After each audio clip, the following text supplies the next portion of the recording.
This week on Jerusalem Dateline, Israelis go to the polls but once again end up with no clear winner. Will a unity government emerge? Could Israelis go to the polls for a third time? And the Middle East braces for a possible war with Iran after the attack on one of Saudi Arabia's main oil facilities. And Tel Aviv, a modern city fulfilling ancient prophecies. All this and more this week on Jerusalem Dateline.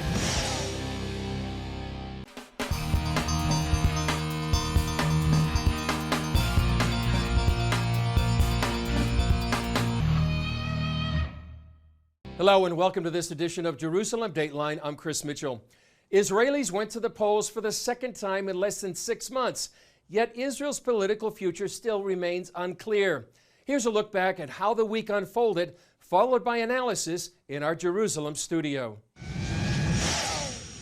Hours after the polls closed and early in the morning, Netanyahu came here to Likud headquarters in Tel Aviv to deliver what he called a short but important speech.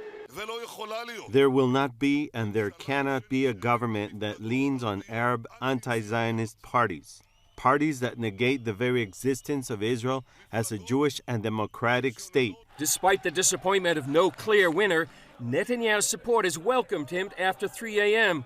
with songs of Bibi, King of Israel. Netanyahu said he had already talked with right-wing parties, but hinted at a unity government with the opposition. Netanyahu is calling on Benny Gantz and his blue and white party to join him in forming a national unity government. Benny, it's on us to form a broad unity government. Today, the nation expects us, both of us, to accept responsibility and work together. In a video message, Netanyahu said he had met with the other right-wing parties and they would negotiate as a block of seats. We cannot go to third elections. There's no reason to. I oppose it. With more than 97% of the votes counted, Gantz's blue and white party is ahead with 33 seats to Netanyahu's Likud at 31. But 12 potential seats on the left are held by the Joint List, a combination of Arab parties. They have never been in the government and aren't likely to join this time either. Israeli President Reuven Rivlin pulled Netanyahu and Gantz together to pose for a handshake photo at a state memorial service for former Prime Minister Shimon Peres. But that's about as far as the unity is going for now. The people chose unity. The people went for Israel to be before everything. And therefore, blue and white, under my leadership, won the elections. Blue and white is the biggest party. Well, John Wage, CBN senior editor, and Julie Stahl, CBN correspondent. It's been a long week. We've been following these elections throughout the night sometimes and into the early morning at Likud headquarters. Here we are now after Benny Gantz has said he's going to be the one to form a government. So where do you think we are now? And John, what are some of the external forces that are coming into play right now? Yeah, it's been interesting to be in Israel this week because it's constant. Everything is focused on the domestic number of seats, number of parties, who's going to finish out on top. And in the midst of that, the world is watching, and Iran and the Palestinians and other people are actually happy about the election results because it plunges Israel into uncertainty for a period of weeks, maybe even months. Right. And that is good news for the Iranians. That's good news for Mahmoud Abbas, who seems to be pretty joyful that Netanyahu might be deposed. So those are strategic considerations that, the Israeli voters didn't want to make that the number one priority. We learned that in our random man-on-the-street interviews that we did. But they're going to be forced, Israel as a government, to deal with the strategic situation, which always looms. So, Julie, Netanyahu has been the longest-serving prime minister in Israel's history. What impact do you think he's had on the region and particularly some of the Arab Sunni nations? He definitely has. One of the complaints of the Israelis was he's been there too long, he's like a dictator. But actually that presence, that continuous presence, probably really gave him a lot of credit, a lot of respect throughout the Arab world. And we know in the last few years, he has been able to kind of bridge that gap with a lot of the Arab countries, even if they haven't quite made, diplomatic ties with Israel. We know that he's in contact with Saudi Arabia, with some of the Gulf Emirates. He's got pretty good ties with Egypt. So that long-serving presence actually was a benefit to Israel. And we know in the Middle East, strength really does matter. Projecting strength, deterrence really makes a difference. John, here we are right now. Benny Gantz is saying he wants to be able to lead the next government. And we're looking at Reuven Rivlin now, sitting down with all the parties and asking them for a recommendation for who's going to lead the next government. Where do you see us standing right now? And tell us about what you think the results of the elections may not necessarily say that Israelis wanted a unity government. Well, yeah, that's one of the things that, especially to hear the media account of this, which is that it's the end of Netanyahu, and everybody in Israel wants a national unity government. That's not really true when you see the numbers borne out, that especially among Israeli Jewish voters, there was a strong, even majority of the people who wanted to see a more right government, and it didn't materialize with the formation of how many parties made it into the Knesset and how many actually, how many seats were won. Plus you have the Arab bloc having 13 seats as the final count pretty much recommends there. So it's not a given that everybody wants a national unity government, but that's certainly the message that's being delivered through the media. I think one of the strategies of Blue and White will be to prolong this process, and they would like to see Netanyahu further weakened with a possible hope of a unity government without Netanyahu at the head of the party. Julie, I mean, we're going to go through a long process now with Reuven Rivlin hearing the recommendations, and then see if it's Gantz that goes ahead and forms a government. Could take weeks. But also the Netanyahu and the right bloc may say there's no way you're going to form a government without our votes. That's true, and he can't. It looks like Benny Gantz kind of won because his party got more seats than Netanyahu's. But if you talk about the overall picture, he really didn't, because the Arab parties, they've never joined a government, and he's not likely to ask the Arab parties, not because Israel's racist. There are still Arab Knesset members. There are Arabs in the various parties. But these particular parties really are against the state of Israel. So they're not going to join a government. So, it's possible Gantz won't be able to come up with a coalition government. I know we heard that one of the ultra-Orthodox parties now wants to go and see if he can talk to Gantz. So we don't exactly know how things are going to shape up. Well, John and Julie, we've been following it all week. We'll continue to follow it. John, it's great to have you here in Jerusalem, by the way, for this election. You've been covering these for over 20 years. So, John, Julie, thanks a lot. Up next, the region braces for a possible war after an attack on Saudi Arabia and the world's oil supply. They're testing us, they're testing the region, and I think if we don't act decisively now, the worst is yet to come.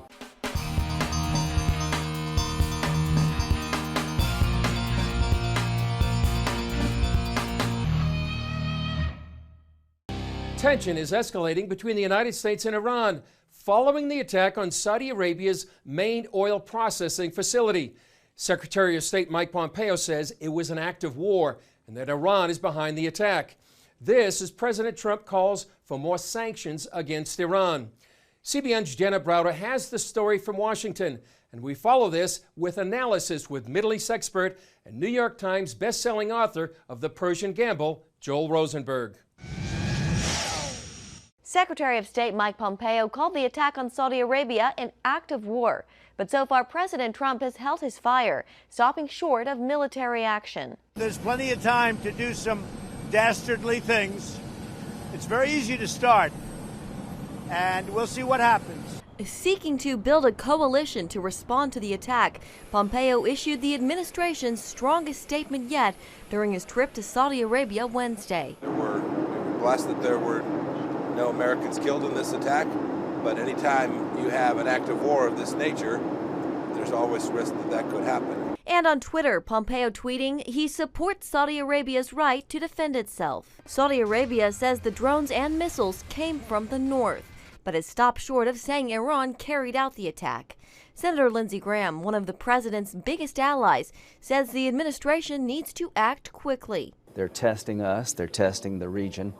And I think if we don't act decisively now, the worst is yet to come. President Trump, though, says not so fast. I don't want war with anybody. I'm somebody that would like not to have war. Standing with Robert O'Brien, his pick to replace John Bolton as National Security Advisor, Trump says all options are on the table. There are many options, and there's the ultimate option, and there are options a lot less than that, and we'll see. We're in a very powerful position. You say the ultimate option, are you talking No, I'm about saying the ultimate option, meaning go in war. Iran denies its involvement. Its foreign minister told CNN the consequences of a U.S. or Saudi military strike would be all-out war, and that Saudi Arabia would have to fight to the last American soldier. And Iran's leaders were scheduled to be at next week's UN General Assembly in New York, but it appears those plans are up in the air right now because their visas haven't come through. President Trump does say he would allow them to come. In Washington, Jenna Browder, CBN News. Joel, great to be with you here on Jerusalem Dateline. Great to be with you, Chris. Thanks for coming to Saudi Arabia with us. I'm glad that worked out. That was historic coverage. You know, what's happening in the Gulf right now sounds like a Joel Rosenberg novel. Mike Pompeo, the Secretary of State, was just there, called what happened against Saudi Arabia an act of war. Saudis have a chance to, a right to defend themselves. What do you see happening right now in the Gulf? Well, this was a brazen attack by Iran on Saudi Arabia, one of our main Arab allies in the region. And Pompeo is absolutely right. This is an act of war. The question is whether it starts a war or whether the U.S., the Saudis, and other allies find a way to restore some deterrence by punching back, but not in a way that, you know, sends the entire Gulf engulfed in a war. So that's the challenge for the U.S. and the Saudis right now. Yeah, because the foreign minister of Iran says it could be all-out war if Iran is attacked. Well, of course they're going to say that, and that's their bluff. They do low-level but serious attacks all over the region. The Iranians blow things up and they kill people, and then nobody really ever makes them pay, except for the Israelis. The only country that's actually actively pushing back and making the Iranians pay for their aggression is Israel, with airstrikes into Syria against Iranian targets every few days, every few weeks. So far, the U.S. and the Saudis and the Gulf states that have had their ships, their oil tankers seized and whatever, have not taken this type of action. And that's a real important question for President Trump. How do you restore American and Arab deterrence against Iran? You were sitting with the Crown Prince of Saudi Arabia, Mohammed bin Salman, just a few days ago. Did you bring up the subject of the threat of Iran? We did. The meeting was off the record, 2 hours of conversation. But I would say we walked away with a real clear sense that the Crown Prince has a fierce determination to counter and neutralize the Iranian threat. Now, that was just days before this attack that we were with him, but there's no question the Crown Prince regards Iran as his #1 threat in the region. And the Crown Prince is looking for a much closer strategic alliance with the United States than the Saudis have ever had before. And this may be the moment to pull these two countries together even closer. Talking about alliances, there's a report in the Jerusalem Post that Saudi and Israeli aircraft have been attacking Iranian militias inside Syria. What do you think of that report? And is that a sign of growing alliance between Saudi and Israel? If it were true that the Saudis and the Israelis are hitting Iranian targets using fighter jets, that would be huge news. I'm not going to go based off of one report. We'll have to see. But I would say that this is a real test now for the United States Senate that has been beating up on the Saudi-American alliance for the better part of this year, and for understandable reasons. The Khashoggi murder, the Yemen war, very unpopular, and the senators are very critical. But this is the test now. Are you with Iran or are you with the Saudis? Each senator has to choose which side of this equation are you on, because now you've got Iran actually attacking the world's most important oil facilities. We in the United States don't need the oil as much as our European and Asian allies. So we've got to stand firmly with the Saudis, even while continuing to urge the Saudis to make many, many other changes. You'll be going to Washington soon. What's going to be your message to take back to Washington? Yes, I'll have the opportunity to be briefing people at the White House, on Capitol Hill, senators, and a number of think tank folks as well. But the #1 message is United States senators need to come over and spend time with the Crown Prince. This alliance is so important between the United States and Saudi Arabia. There are many concerns and strains in this relationship. But if I've been there twice to meet with the Crown Prince, for a total of 4 hours. Why have 98 U.S. senators not been in the past year? It's time for them to go and re-engage the Crown Prince because of their relationship being so important and because the Iran threat is so severe. Well, that's an important message to take back to lawmakers and Washington. Great to be here with you in Jerusalem as well as Jeddah. Coming up, the Bible comes to life in the modern city of Tel Aviv. I shall rebuild you, and you will be built, O Virgin of Israel. This is the motto of those who established Tel Aviv.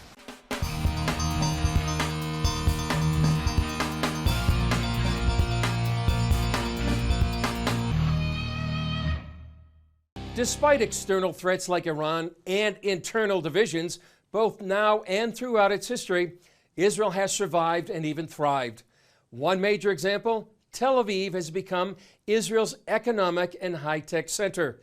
As CBN's Scott Ross found out, the bustling city also fulfills biblical prophecy. Situated on the shores of the Mediterranean, Tel Aviv could be described as Israel's New York City. And in just over 100 years, it's become one of the world's leading startup cities. Tel Aviv was established in 1909. It is a very young city.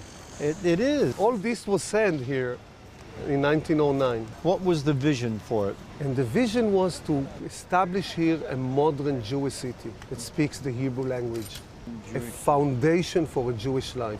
The idea was to realize the dreams, the hopes, the prophecies of our prophets and the dreams of the Jews all over the world. The most amazing thing about the Jewish people is the fact that we keep dreaming the same dream wherever we are through the centuries. Next year in Jerusalem, next year in Jerusalem. Who were the leaders, the people that founded Tel Aviv? 66 Jewish families, the inhabitants of the old city of Jaffa. Narrow alleyways, you know, sewage in the street, and an oriental city struggling. Jews in Jaffa dream about leaving, breaking from the walls of Jaffa and establish here a Jewish neighborhood. We paid in gold for every inch here. And the money was paid to whom? To the Ottomans? Who are the Ottomans? That's not their land. This was redeeming the land of Israel. Isaac Dror is the education manager of Independence Hall, the location where David Ben-Gurion declared Israel's statehood and its founding fathers signed the Declaration of Independence. We're seated here in front of Independence Hall. This is a significant place. It is significant. It is really significant.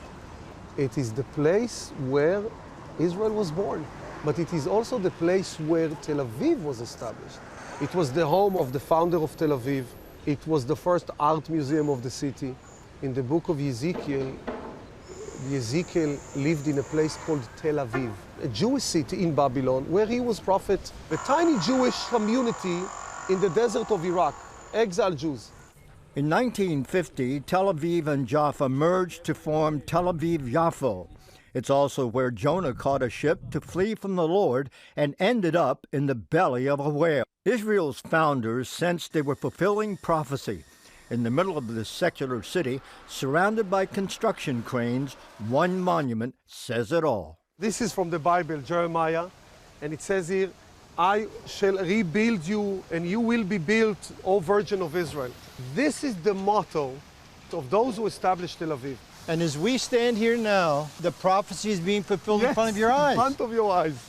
It is the first time after 2,000 years, the Jewish people building the Jewish land, speaking Hebrew with their Bible in their hand in the land of Israel.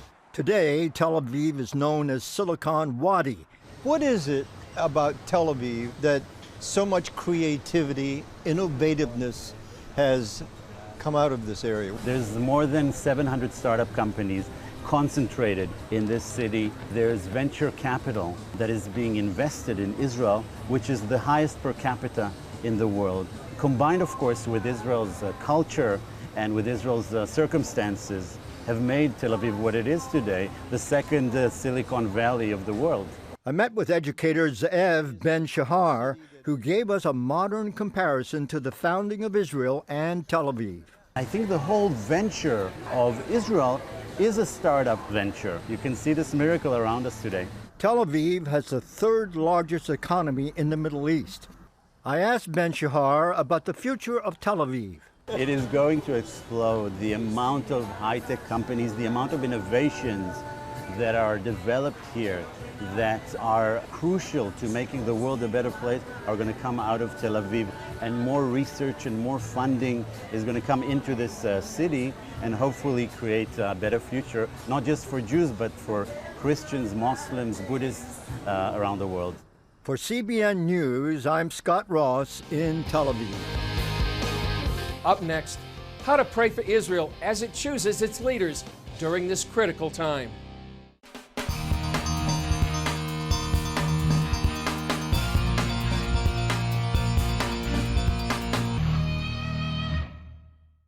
Finally, you may wonder, what does the Bible have to say about the Israeli elections? Well, you can look to both the Hebrew Scriptures and the New Covenant. In Psalm 75, it says, God is the judge. He puts down one and exalts another. In the book of Daniel, it says, He changes the times and seasons. He removes kings and raises up kings. He gives wisdom to the wise and knowledge to those who have understanding. In the New Covenant, Paul the Apostle wrote, I exhort, therefore, that first of all, supplications, prayers, intercessions, and giving of thanks be made for all men, for kings and for all that are in authority, that we may lead a quiet and peaceable life in all godliness and honesty. For this is good and acceptable in the sight of God, our Savior. Well, please pray for Israel as it goes through this political crucible. Well, that's all for this edition. Thanks for joining us. Remember, you can follow us on Facebook, Twitter, Instagram, and YouTube. I'm Chris Mitchell. We'll see you next time on Jerusalem Dateline.